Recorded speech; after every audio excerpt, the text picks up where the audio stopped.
Okay, so we're looking at this problem. We ask ourselves, what is being done to x first?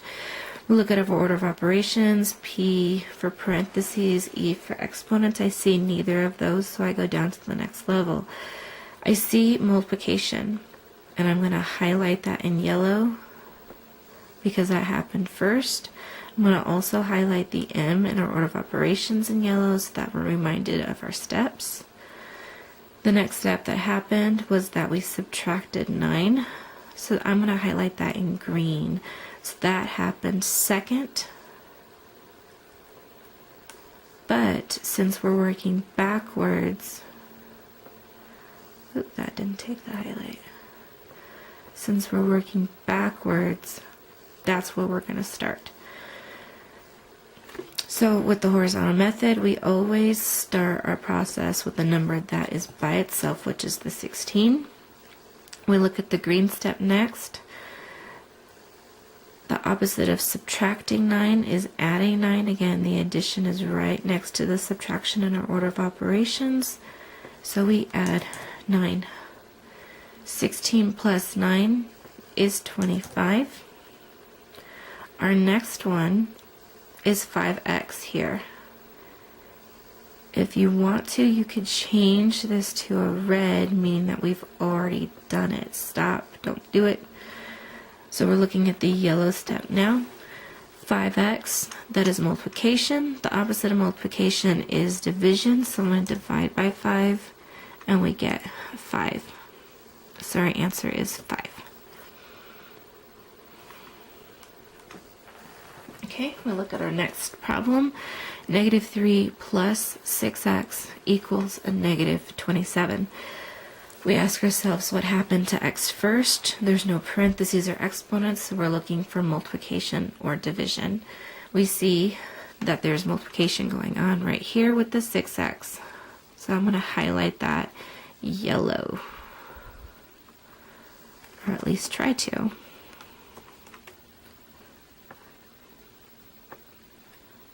There it goes. I'm also going to highlight the M in yellow, showing that that's going to be our first step that happened. Next, I'm going to be looking for either addition or subtraction. Here I do see an addition sign, but the addition is referring to the addition of 6x to the negative 3. So that's not happening to the x. The plus is not being added to the x. Really, that plus sign is acting as a positive, which is showing that that 6x is a positive 6x, so that does not count. Really, we want the sign on the other number, which is that 3, and the sign on that number is a negative. So it's a negative 3. It's kind of acting like a subtraction sign, so we're going to highlight the negative 3 in green, along with the subtraction or the S in our order of operations. So our first step is to put the number down that's by itself, which is the negative 27. And we look at the green as our last step that happened to x, but our first step into solving the equation. So the opposite of a negative 3 is a positive 3. So therefore we add 3 to negative 27.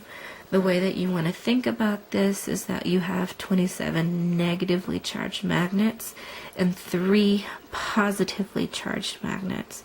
Now when you have a positive and a negative magnet, they snap together and they cancel each other out. So if I've got 3 positively charged magnets, those are going to meet up with 3 negatively charged magnets. So what's going to happen is that they're going to cancel each other out, meaning they're really going to subtract. So this is not an addition problem, it's a subtraction problem. So if 3 cancel each other out, I no longer have 27 magnets, but I have 24. But since I have more negatively charged magnets, I have a negative 24, or 24 negatively charged magnets. Again, we can take that negative 3, turn it into a red so that we know that we've already done it. We're going to focus on that 6x now. That is multiplication. The opposite of multiplication is division, so we're going to divide by 6. So we have a negative 24 divided by 6.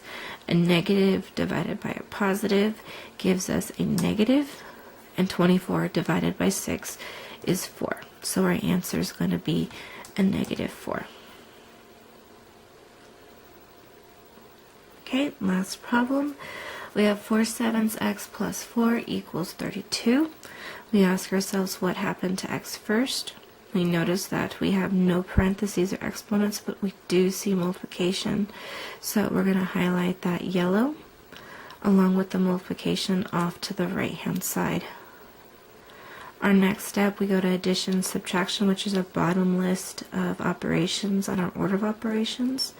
We see that we do have addition, so I'm going to highlight that green because that was the last thing that happened. There it goes. I'm also going to highlight the A in our order of operations for addition. For horizontal, we always start with 32 because that's the number that's by itself. When we start backwards, going with the last step first, which is the adding of 4. The opposite of adding 4 is subtracting 4. 32 minus 4 is 28. We can highlight or cross off this plus 4 because it's done with, where we don't have to do that again. So our last step is the 4/7 x. The opposite of multiplication is division, but we do not divide by fractions. We multiply by the reciprocal. So we're going to be multiplying by the reciprocal, which is 7/4. These extra two spaces off to the side will let us do that. So we're going to take 28 over 1 and multiply it by 7/4. We notice on our diagonal that 4 goes into 28 evenly, and 4 goes into 4 evenly, so therefore 4 goes into 4 once. 4 goes into 28 7 times, and we multiply straight across. We get 7 times 7, which is 49, over 1, or 49 divided by 1, which is 49. Oops, wrong spot. 49.